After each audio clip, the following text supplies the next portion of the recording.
Bonjour à toutes et à tous et bienvenue dans cette nouvelle émission de Cycle Inside. Je suis avec Tanguy. Salut tout le monde, salut Titouan. On est donc parti pour une interview de Pierre Guille, président du GP de la Marseillaise. Bonjour Pierre Guille. Bonsoir, bonsoir. Comment allez-vous avant cet événement qui va donc arriver dimanche? Bien, bien. On est un peu dans l'excitation et dans les derniers préparatifs, comme on dit. Mais on est prêt. Franchement, je viens de faire un dernier point avec les équipes là. On est plutôt bien, donc on est assez content. Ok, pour introduire cette interview, tout simplement, peux-tu nous présenter tes responsabilités pour cette course?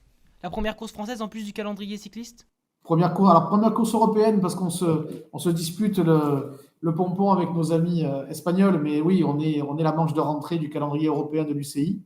Donc c'est aussi une grande fierté, mais à la fois une grande responsabilité d'ouvrir la saison internationale en Europe pour les pros.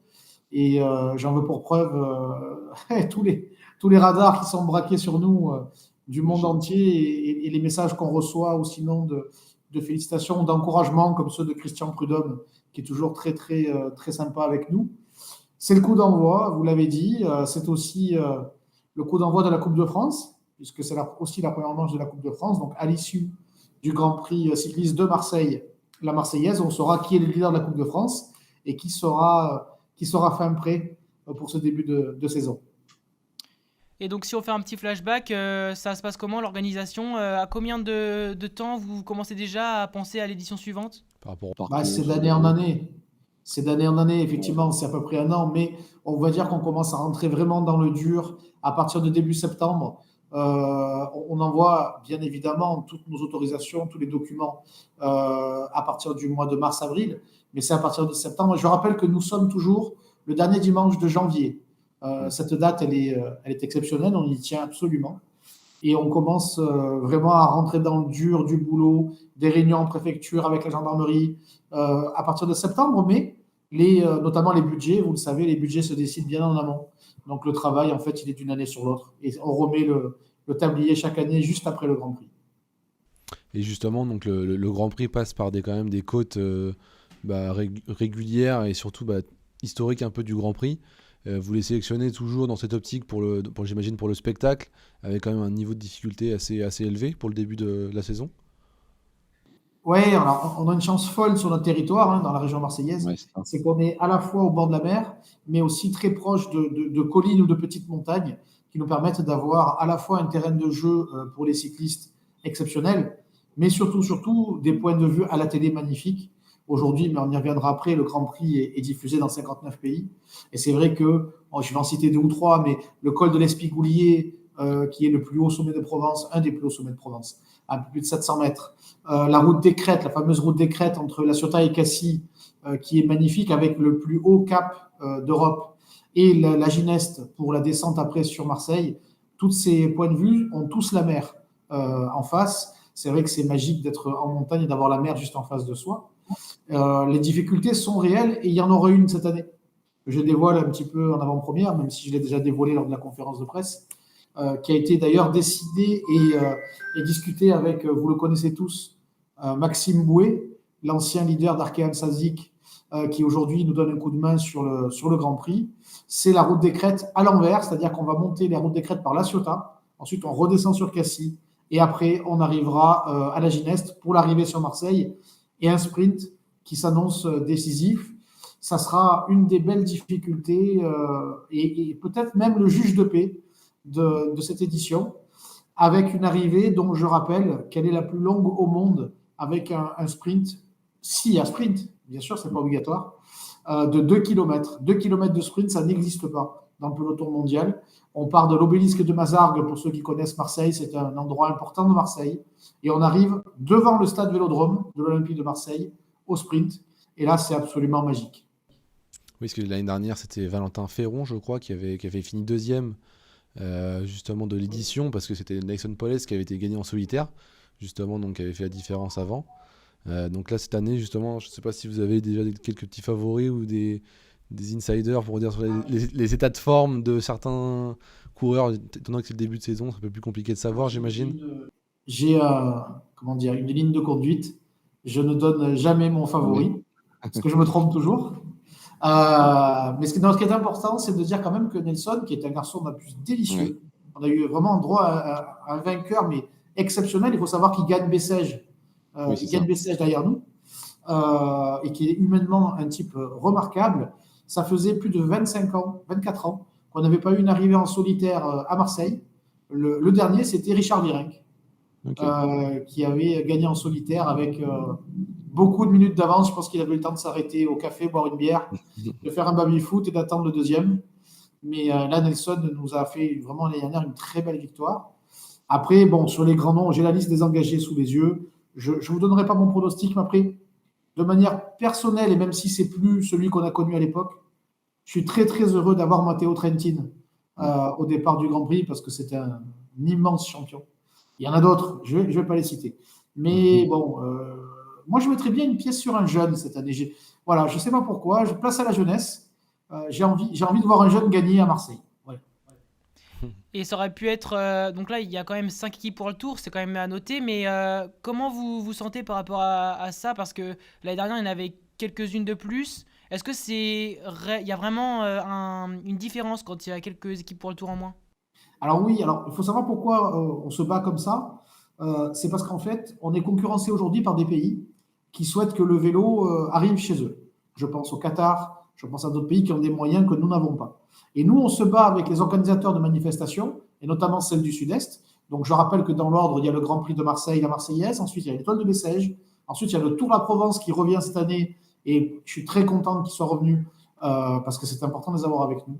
Et après, le Tour du Var, les Alpes-Maritimes, avec nos confrères de Nice Matin, Var Matin, pour les Alpes-Maritimes et le Var. Pourquoi? Parce qu'il faut qu'on ait à minima 4-5 courses d'affilée pour pouvoir fixer les coureurs, d'abord en Europe, en France, et qui plus est dans le Sud.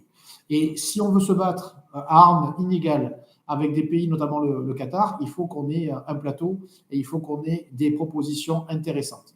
Et c'est vrai qu'aujourd'hui, il y a des équipes pour le Tour qui pensent à aller ailleurs, et c'est bien dommage. Donc, on se bat pour essayer d'en avoir plus, de les conserver. Ce qui a été déterminant et décisif, c'est l'arrivée de la télévision. Vous savez que le cyclisme est quand même un sport assez médiatique, qui passe bien à la télé avec beaucoup, beaucoup d'aficionados, de spectateurs, de téléspectateurs. Et pour nous, en tout cas, on est très heureux puisque la course sera diffusée dans 59 pays et on attend un peu plus d'1 700 000 téléspectateurs.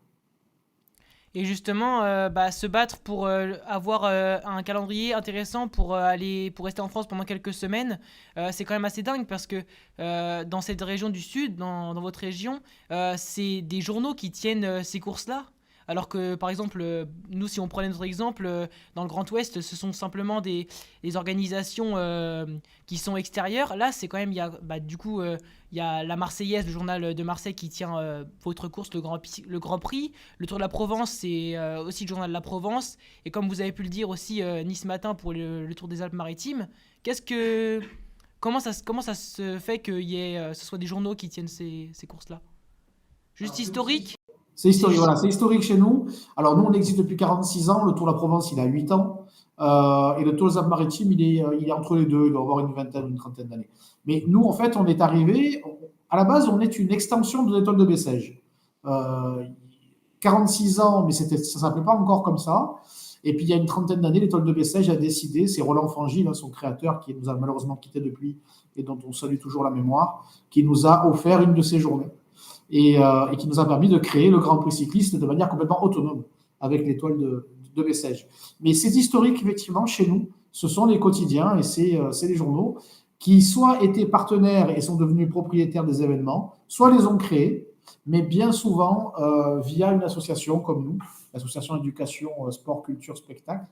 Mais effectivement, c'est historique et alors, je pense que c'est aussi une bonne chose et qu'on va aller de plus en plus vers ça, puisque sans les médias, le cyclisme se porte beaucoup moins bien. Et c'est vrai que d'avoir la force du média, où le média vient en soutien de l'événement, c'est très, très, très, très important.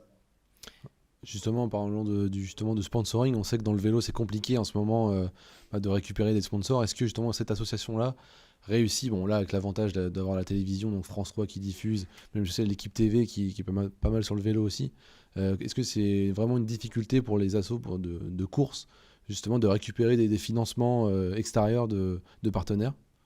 C'est effectivement très très difficile, hein, je ne le cache pas. Nous, on se casse la tête pour boucler notre budget chaque année. C'est pas évident. La télé, c'est bien, mais ça coûte excessivement cher parce qu'il faut l'hélicoptère, les motards, un avion. Il faut savoir qu'il y a un avion en stationnaire qui tourne autour de Ok. nous pour pouvoir avoir le relais tout le temps, sinon on aurait des zones blanches. Ça coûte, quand je dis que ça coûte cher, c'est de l'ordre de 150 000 euros par jour quand même, hein. Donc Ouais. c'est des gros, gros, gros budgets. Il faut aller les chercher. C'est pas évident. Non, bon, là, je souscris complètement au fait qu'en ce moment, le cyclisme est à une phase d'interrogation. On s'interroge beaucoup avec mes collègues organisateurs, notamment la LNC et le ROC, le Rassemblement des organisateurs de courses cyclistes, parce qu'on sent que beaucoup d'entre nous sont tangents ou sur un côté très difficile pour boucler les budgets. On s'entraide, on essaie de trouver des solutions, mais c'est pas évident et c'est bien aujourd'hui ce qui nous interroge et ce qui nous inquiète le plus. Et sinon, pour revenir au GP de la Marseillaise, on dit que, enfin en tout cas, on a lu ça, qu'il y avait une sorte de malédiction, comme quoi, si on gagnait sur le GP de la Marseillaise, on effectuait une mauvaise saison. Alors, Nelson Powless a un peu cassé cette légende-là parce qu'il a gagné l'étoile de Bessèges ensuite et il a fait quand même une bonne saison avec des bonnes places sur les classiques. Euh, Quel est votre avis par rapport à cette légende qui, bah, en tout cas, est toujours notée dans les quelques articles qui paraissent sur votre course? Alors moi je suis très cartésien et j'ai du mal à croire à la malchance, mais j'ai envie de dire, il y avait un empereur romain qui disait qu'on parle en mal de moi, mais qu'on parle de moi. Au moins, on a parlé du Grand Prix cycliste de Marseille et la Marseillaise. Après, quand je vois les coureurs venir et quand je les vois se battre pour la victoire, je suis pas certain qu'ils pensent à la malédiction. Oui. Mais cela dit, c'est peut-être pas une malédiction, mais enfin c'est concordant, effectivement. Euh, Plus maintenant, mais dans les années 90, celui qui gagnait le Grand Prix de Marseille, il y avait quelques difficultés par la suite. Mais bon, ça fait quelques années que c'est plus le cas. Et c'est une bonne nouvelle parce que, bon, oui, c'est sûr qu'on n'a pas envie de voir les coureurs après soit se péter la gueule, soit faire une mauvaise saison. Mm. Au contraire, on a envie qu'ils fassent une très très belle saison. Alors, vous avez parlé de Nelson Powless, mais pour moi, celui qui a gagné le Grand Prix la Marseillaise et qui après a fait une saison magnifique, c'était il y a 2-3 ans, Aurélien Paré-Peintre. Mm. Aurélien, il gagne chez nous, il gagne tout quasiment dans la foulée. Depuis, il fait des Tours de France magnifiques.